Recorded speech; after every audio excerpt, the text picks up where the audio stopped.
Hi, everyone. Thanks for joining me on the Light Journal podcast. I'm Jamie Perez. Today, I'll be talking about what we are. This is the second episode of the Human Programming series. If you haven't had a chance to hear the first episode, be sure to go check that out.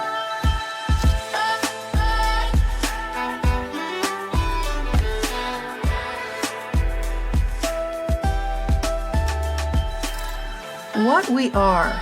Philosophers, theologians, and scientists have been trying to answer that question forever.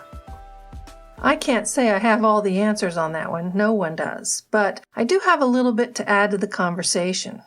At our most basic level, we are little balls of light composed of photons, quarks, leptons, and whatever other quantum states there might be.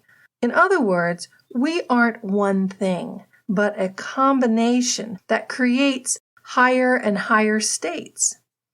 Photons are part of atoms, and the atoms merge together and they create molecules.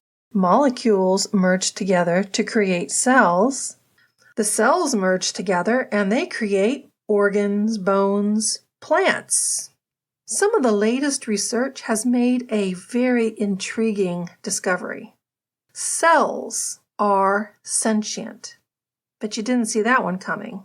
Now, if you don't believe me, go take a visit to the National Institute of Health and check out the article entitled Life and Consciousness, the Vedanic View.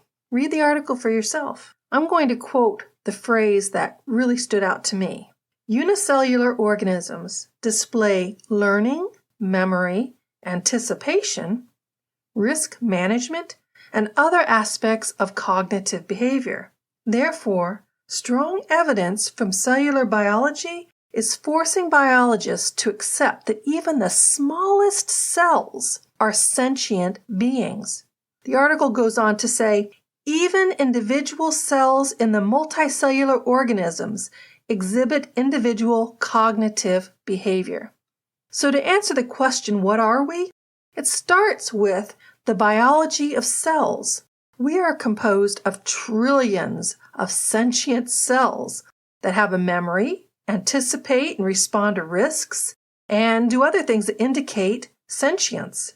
Let's put this into more practical terminology. When you're afraid of something, you typically have one of the following 5 responses: fight, flight, faint, freeze, or fawn. Those are biological responses. Your body, which is composed of trillions of collaborating cells, are working together to survive whatever it is that you're fearing at this moment. And they're reacting to that situation based on memories you formed during those life experiences. So if you learn that running away keeps you safe, that's the memory your cells hold. And that will be your first response when faced with fear. The same is true if you learn that fighting was the best response to fear. Because your cells remember when they were threatened, damaged, healed, abused, or maybe even felt good, your body will anticipate and react to your present situation based on their memory of a past situation. You'll feel things like tension, anxiety, stomach ache, headaches, paralysis, or any number of other things. And you'll feel them not because of what's happening at the moment, but because of what your cells remember happened in the past. Now, if you've ever wondered why you overreact to things or get triggered by certain events or certain situations, here's part of the answer. Your cells remember. They've been programmed to remember. So that answers the first part of the question, what you are. You are a living organism made up of trillions of sentient cells programmed to remember everything that's ever happened to you. And then they react based on what they remember. But that's not all you are. We're also a unified consciousness that possesses a sense of identity. Science has been searching for where consciousness comes from or when it starts. We already know consciousness extends beyond death. There have been numerous studies connected on people who experienced near-death experiences, or NDEs as they're called. Some research claims that as many as 1 in 10 have experienced an NDE. Those experiences from NDEs are so strong and so convincing that even our oldest human records talk about life after death. So why is that important to our discussion of what we are? NDEs throughout the world provide evidence that our biological bodies are not us. We are separate from the body, and we exist after the body dies. This part of ourselves might be known as consciousness, spirit, soul. The term really doesn't matter. It's the idea that's more important.